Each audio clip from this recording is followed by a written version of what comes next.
Bien, merci fidèles téléspectateurs, c'est un bonheur, c'est un plaisir également pour nous parce qu'on se retrouve très loin de la ville de Kinshasa et nous sommes allés vers l'information. Nous sommes à Nyoki et c'est un voyage extraordinaire que nous avons pu expérimenter avec mon réalisateur Francis. Alors ce qui est très important, Togolingato Mabino dans la découverte et surtout, Tozolinga marteler sur un point. Mais en attendant, Tokota na vif, la biso Yamasolo, je vous présente quelqu'un que j'aimerais une fois de plus Bomonaye. C'est pour la deuxième fois que je pousse le recevoir sur mon plateau. Bonjour monsieur. Bonjour. Vous avez la caméra devant vous. Fidèle téléspectateur Nabiso, il serait énormément émerveillé. Yakuyoka une fois de plus présentation, on va voir ce que ça date depuis que vous êtes passé sur nos antennes. Jean-Claude Moulielé, ingénieur agronome, expert en gestion durable de forêt et agroforesterie. Quand vous parlez de agroforesterie, ingénieur agronome, tout ça en français facile, qu'est-ce que peut comprendre cette population ou ces peuples qui voudraient bien saisir très fort de vos mots techniques? C'est très simple, je voulais dire que je suis ingénieur agronome et je m'occupe ou j'accompagne ceux qui font de l'agroforesterie. J'accompagne, j'encadre, mais aussi ceux qui participent dans le cadre de la gestion durable des forêts. Donc, quand je parle de gestion durable des forêts, ça veut dire qu'il faut concilier la conservation et l'utilisation. Nous devons utiliser nos forêts qui existent pour nous, pour tous les services que nous bénéficions, mais tout en pensant aussi aux générations futures, pour que les mêmes forêts rendent les mêmes services qu'ils nous ont rendus, qu'ils rendent aussi à ceux qui viendront après nous. Voilà ce que j'appelle gestion durable des forêts. Voilà, fidèles téléspectateurs, je vous ai promis tout de suite que Tozo Kotana Vif Yamasolo Nabiso, mais en attendant, je vous propose juste un élément. Botala commence que cette équipe du village plus 243, c'est l'intitulé de l'émission d'ailleurs, vous le voyez marqué au bas de l'écran. Botala commence que ressemble l'intérieur de notre pays. Ingénieur Francis, mon réalisateur, ramène-nous ces éléments pour proposer à nos téléspectateurs Batala Nengi, Topotanara, na intérieur du Congo.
Alors je reviens avec ingénieur J.C. Moulieli, connu de ce nom, c'est comme il a dit, ingénieur forestier, on l'a découvert pour la première fois au centre Kadim. Qu'est-ce que nous rappelle encore Kadim une fois?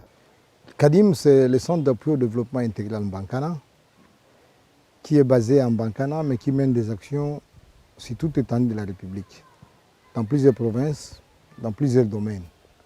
Mais sa spécialité ou son cheval de bataille, c'est l'amélioration du système agraire. Il mène des actions qui permettent de maintenir la production agricole, afin que ceux qui sont implantés dans la zone du plateau puissent mieux travailler dans le domaine agricole et ne puissent pas se décourager, continuer à bien produire. Donc ils travaillent en collaboration avec les centres de recherche, notamment l'INERA, l'ITEA, les institutions de formation, l'université, les universités, pour l'encadrement des étudiants et tout, mais aussi pour tout ce qui mène comme recherche dans le domaine agronomique, qui le soumettent au CADIM pour les tests, donc à travers son service de vulgarisation et de recherche et développement. Voilà ce que je peux dire du CADIM. Voilà, ingénieur, par la chance du hasard, nous nous sommes retrouvés comme ça dans le Maïndombe. Alors, est-ce que tu peux brièvement nous brosser de quoi il s'agit? Qu'est-ce que tu es venu faire ici? Tu as laissé CADIM pour que tu viennes ici dans le Maïndombe. Je suis toujours en train d'apporter la même expérience ou expertise. CADIM, c'est, comme je disais, est le pionnier de l'agroforesterie dans la zone du plateau Batéké. Avec son partenaire Ansaïdel, la fondation Ansaïdel, ils ont y à travailler. Maintenant, nous avons mené des recherches et arrivé à développer des itinéraires techniques qui permettent de mener des actions dans le domaine de l'agroforesterie. C'est dans ce cadre-là, tous ceux qui se lancent dans cette activité ou qui aspirent à se lancer dans le domaine de l'agroforesterie prennent CADIM comme référence. Ils écoutent toujours à CADIM pour son expérience et pour qu'ils puissent les partager, pour qu'ils puissent donner. C'est ce qui justifie ma présence dans ces milieux. Ici, nous sommes venus auprès des bénéficiaires du programme, du projet PILED Maïndombe, qui en ce jour sont en train d'être accompagnés dans le domaine de l'agroforesterie ou initiés dans le domaine de l'agroforesterie. Mais l'agroforesterie a plusieurs domaines, plusieurs productions. Il y a une diversification des productions, diversité des productions dans le domaine agroforestier. Je viens cette fois-ci pour expliquer comment gérer, comment produire dans ce domaine d'agroforesterie, mais si tout plus en ce qui concerne l'apiculture, qui est une production qui ne modifie en aucun moment la physionomie de la forêt, pour lesquelles les gens peuvent se lancer sans toutefois bouger la forêt et continuer les activités. Donc je suis venu pour la série de formations en apiculture, initier les bénéficiaires du pilier de Maïndombe en apiculture. Donc je dois aller de village en village. Il y a 20 villages qui ont été identifiés dans un premier temps, dans lesquels je dois passer pour 4 jours de formation dans chaque village, qui concerne une partie théorique, pour qu'ils connaissent la vie de l'abeille et leur permettre de travailler tout en respectant le mœurs des abeilles. Et dans la suite, la partie pratique qui concerne l'installation des ruchers et l'approvisionnement des ruches en abeilles. Vous avez parlé de l'agroforesterie. En termes simples, vous pouvez expliquer Batou en lingala, au fait, agroforesterie. Et comme terme mot générique, c'est tout le monde qui est maintenant agroforesterie. Et parfois, les novices, se retrouver. Qu'est-ce qu'on peut retenir de ces termes génériques? L'agroforesterie, c'est comme vous entendez, agriculture et foresterie. Si je dis en français, c'est une association, c'est une technique agricole qui permet d'associer sur les mêmes terrains les plantes et les cultures, les arbres et les cultures. Donc, ezali technique oyo agronomie, oyo ezali kosunga biso na kosala misala na mabele yango na moko otie milona pe banzete ekola nyonso elongo esika moko. Na kati na bango bakokola bakosungana. Oyo aye asungi nzete mosusu pe asungi nzete mosusu. Mais kosala soki tolongoli milona banzete etikali na esika wana ekopermet tosala bazamba oyo ekoki kosunga bato na mikolo ezali koya. Pe ezali na bavantage ebele. Soki tokosala agroforesterie surtout baza na kati esobe ekopermettre yango badiversifier baproduction. Do bakoma na biloko ebele bakoki kobimisa. Soki zamba ekoli mokolo kokata nzete atumbeli yango makala akoki koteka zwi mbongo makala ya mibale esika na soki atumbi aloni masangu soki ateki akozwa misolo fufu oyo akolona akozwa pe misolo nango ekomi déjà 3 productions. Mais eza na mosusu mpe ya motuya oyo tosalaka sanke tokata zamba ezali nde bobokoli nzoi. Soki tobokoli nzoi tozwi mafuta nzoi ekotekama malamu mikolo oyo ezali mpe kosunga mpe bayimboka mpo bazwa mpe nkiba matisa mpe nkita na bango. Voilà pourquoi tokosala agroforesterie. Soki tosangisi nyonso misato soki oza na 4 productions déjà na kati ya vino banda janvier ti décembre eloko na eloko ekoya na période nango ekoyi mpe kosunga yo na kokompense babesoin na kati ya famille na yo. Voilà, mais dans la agroforesterie, nous retenons qu'il y a un arbre sensibilisé, trié, je ne sais pas, choisi. Je ne sais pas comment vous êtes tombé sur cet arbre et que vous avez supposé que c'est un type d'arbre approprié dans l'agroforesterie, en l'occurrence acacia, l'arbre d'acacia. mingi bato baobenga yango acacia, tout ça selon contrée na dialecte nango, mais normalement comme on a acacia. Alors, et comment est-ce que vous avez fait pour juste choisir ce type d'arbre? Le choix de l'acacia n'est pas un effet de hasard.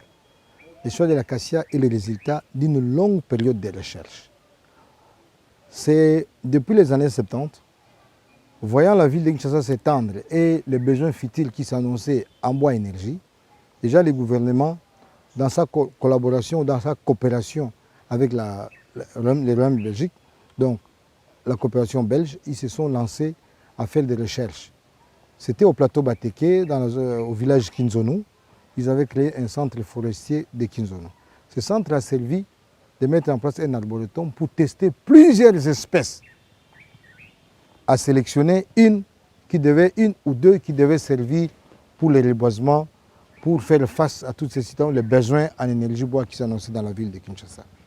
Dans ce cadre, il y avait des expériences ou des essais qui avaient été menés avec plusieurs espèces, mais de toutes ces espèces, c'est l'acacia qui avait fait ses preuves, qui a montré ses preuves, en termes de croissance, en termes de la qualité du bois, vitesse de croissance, qualité de bois pour la carbonisation, en termes de restitution de la fertilité, et tout, c'est l'acacia qui a répondu positivement. C'est comme ça que la campagne a commencé.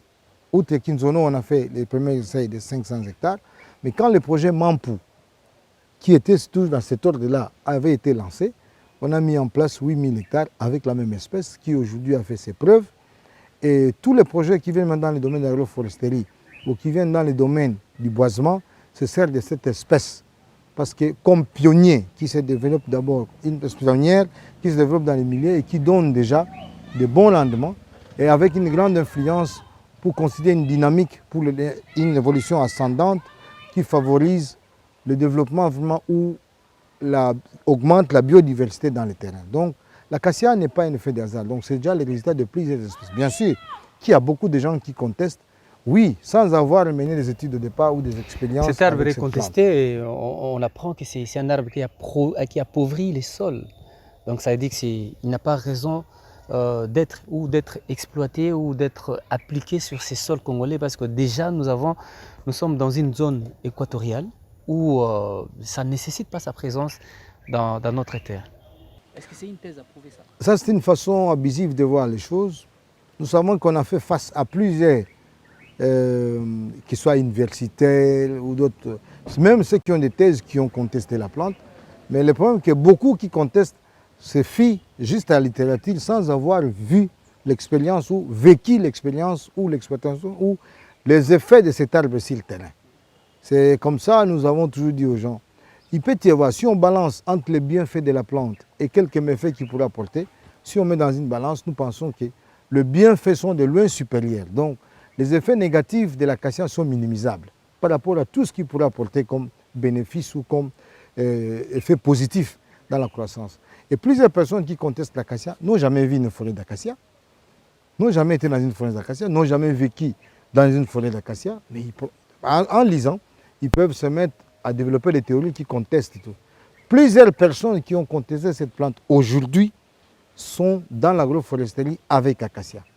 Avec acacia. Allez voir. Ibi aujourd'hui entièrement c'est de l'acacia. Mampou était entièrement acacia. Et dans tous les autres projets, tous les piliers d'aujourd'hui, on commence par l'acacia qui se développe. Mais il y a une dynamique que l'acacia crée. Sa présence sur le terrain, lorsqu'il se développe, il favorise donc, il constitue l'étape précédente, il prépare les stades pour l'étape à venir. Donc ça fait que lorsqu'il a vécu longtemps, il y a plusieurs espèces forestières qui commencent à apparaître. Souvenez-vous, je vais vous dire qu'il y a certaines espèces forestières qui nécessitent certaines conditions avant qu'ils se développent. Nous avons tenté plusieurs expériences à Mampou et ailleurs. Vous verrez dans la zone limite, immédiatement il y a la savane qui se développe après la forêt d'acacia. Il y a des espèces qui sont sous les arbres d'acacia, mais immédiatement dans la savane, vous ne trouvez rien. Ces espèces-là ne se développent jamais. Pourquoi? C'est parce que l'acacia a fait son travail, il a préparé les stades pour que ces espèces se développent. Parce qu'il y a les espèces forestières ne se développent que dans des conditions forestières. Les savanes, les gens peuvent dire Maïndombe, une zone forestière, mais non. Vivez, le territoire des Koutou où nous nous retrouvons aujourd'hui est entièrement la grande partie. Donc je peux dire à 70 ou 80% savanicole. entièrement. C'est la savane partout. Vous avez circulé partout, vous avez vu.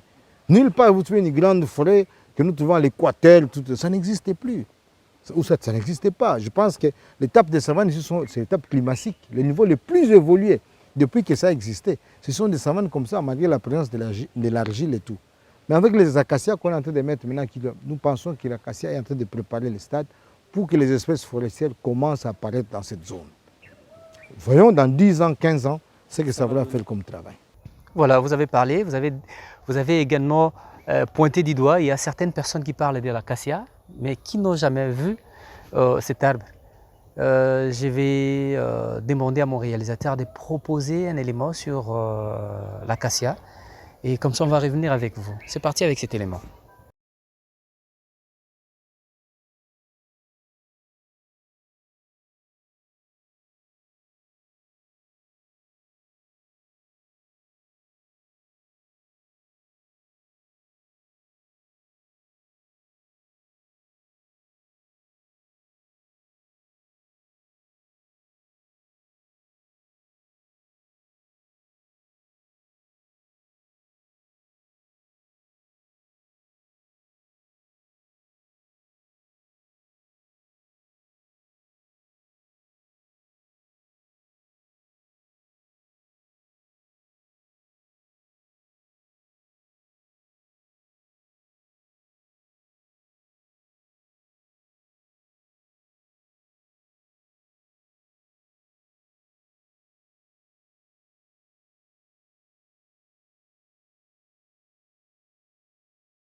Merci beaucoup Mbek.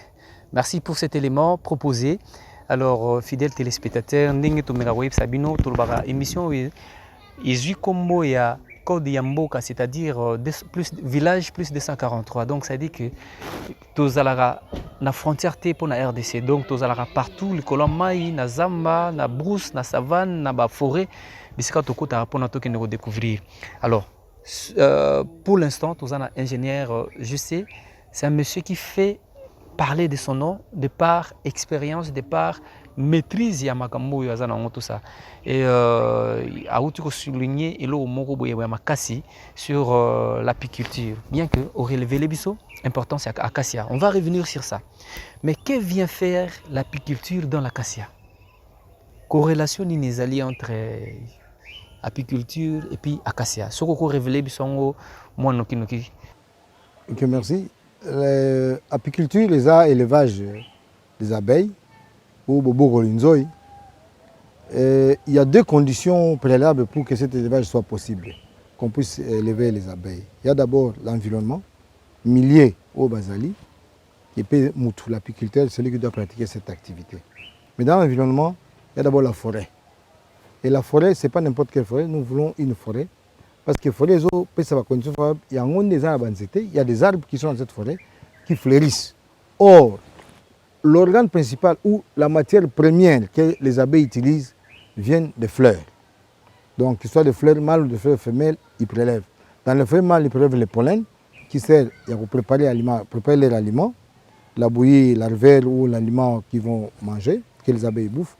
Mais aussi, sur les fleurs femelles, il va prélever le nectar. Le nectar, c'est avec ça, c'est à base de ça qui est produit le miel.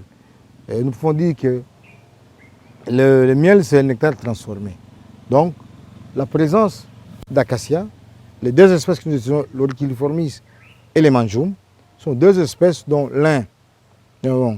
l'espèce Orchiliformis nous donne des pollens et l'espèce manjoum nous donne des nectars où les abeilles vont butiner. Quand tu prends, ils viennent charger, donc facilement, ils donnent un potentiel ou des conditions favorables pour le développement de l'apiculture.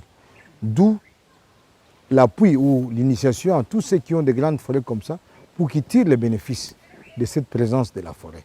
Comme ça que de temps en temps, s'il y a une bonne forêt, d'acacia, une grande forêt, nous nous lançons directement dans cette activité parce qu'il y a une présence abondante des abeilles qui se développent dans ces milieux.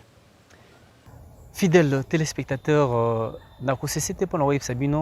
normalement, tous allons battre la recherche. Nous sommes tombés sur une équipe Oyo, ingénieur justement banoko formé.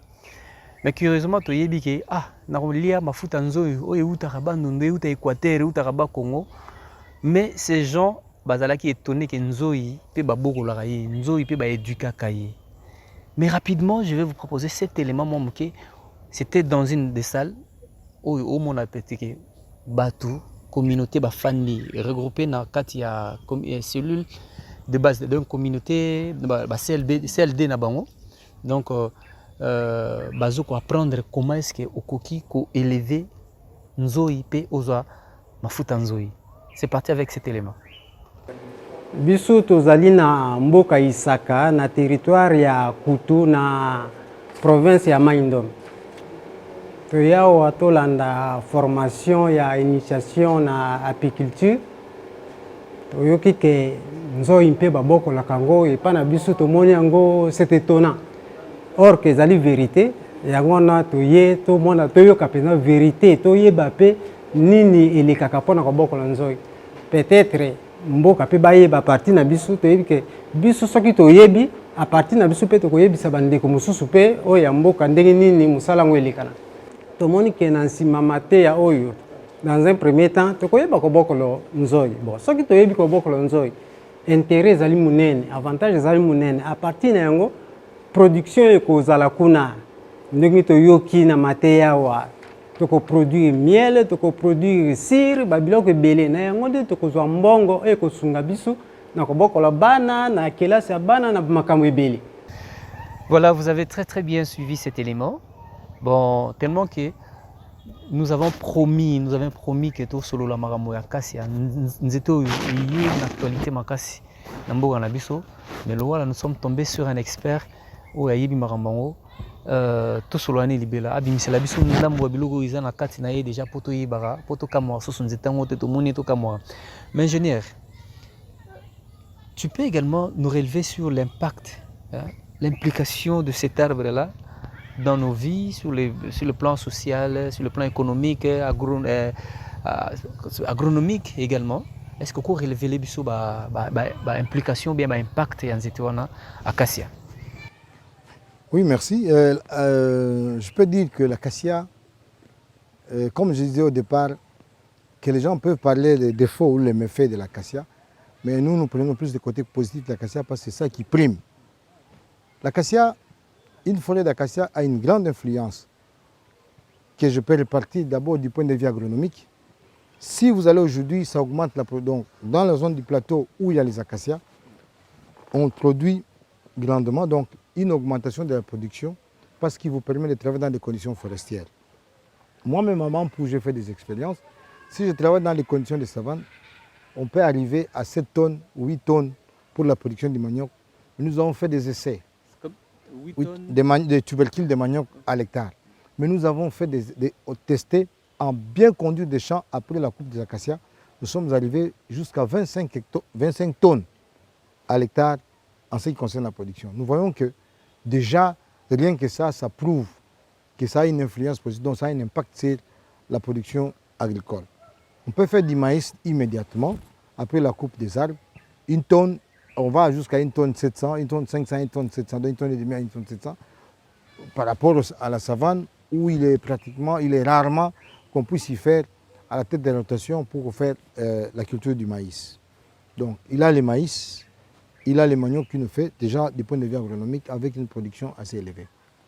L'acacia, au même moment les arbres aussi peuvent être utilisés pour la production du charbon de bois. Quand on a coupé, ça va pour le charbon de bois. Là, c'est déjà du point de vue économique. Donc ça va, on produit le charbon de bois, on peut vendre le charbon de bois, on peut vendre le maïs, on vendra aussi les maniocs.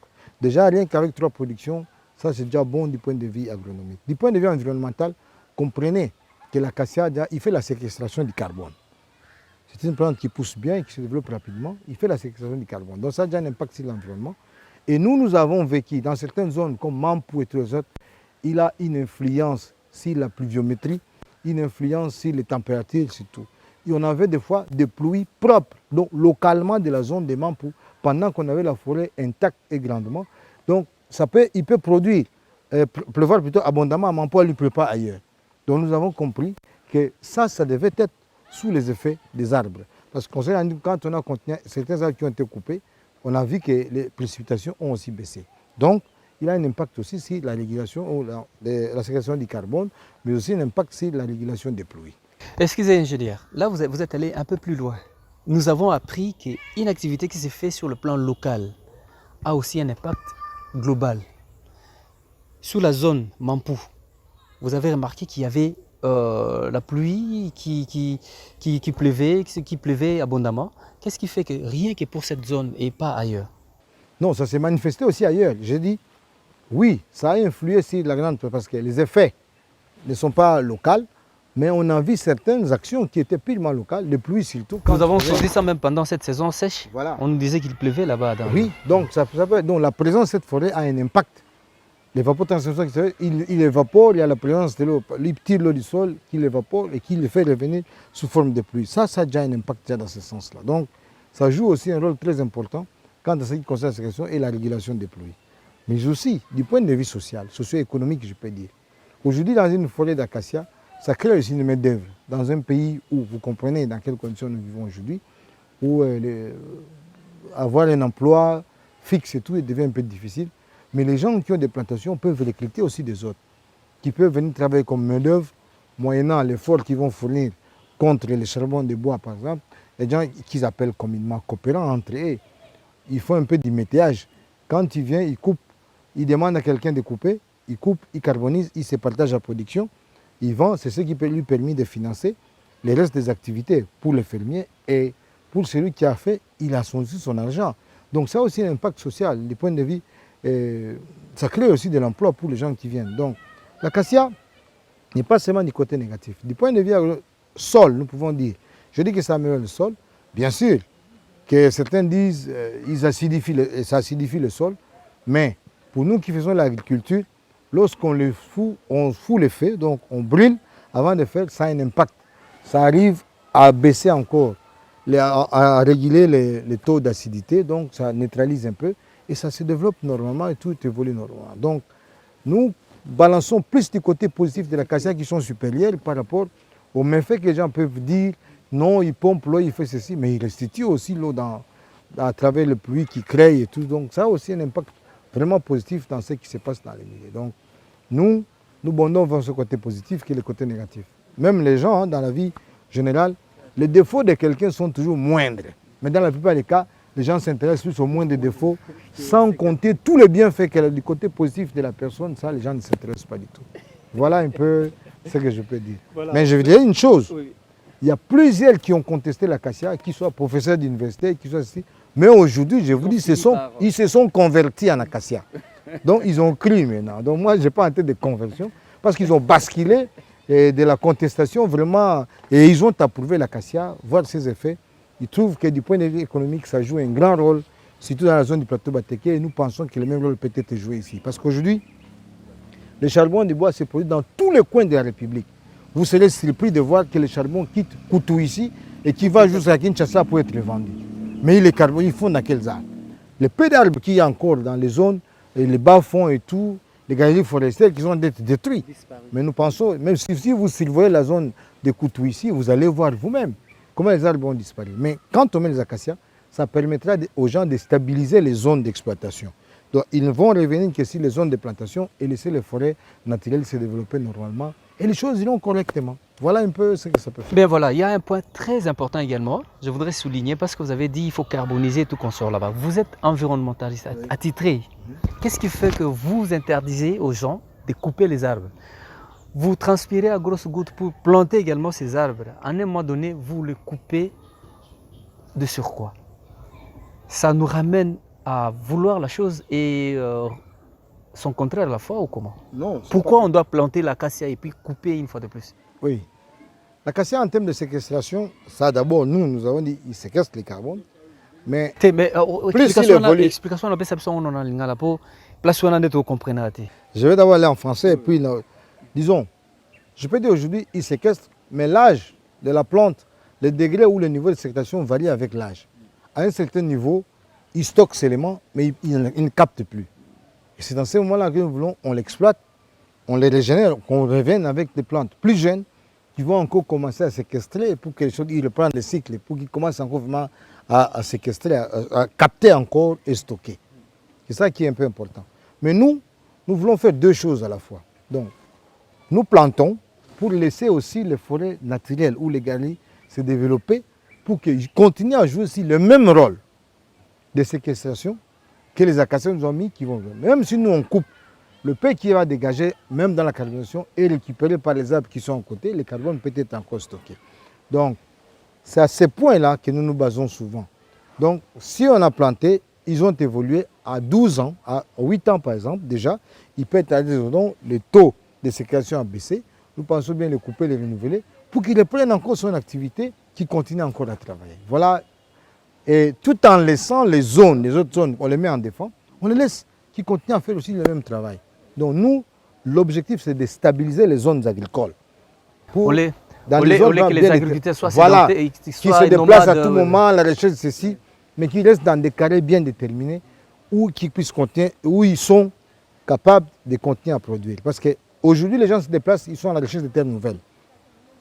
Ceux qu'ils ont déjà exploités ont déjà rendu le service.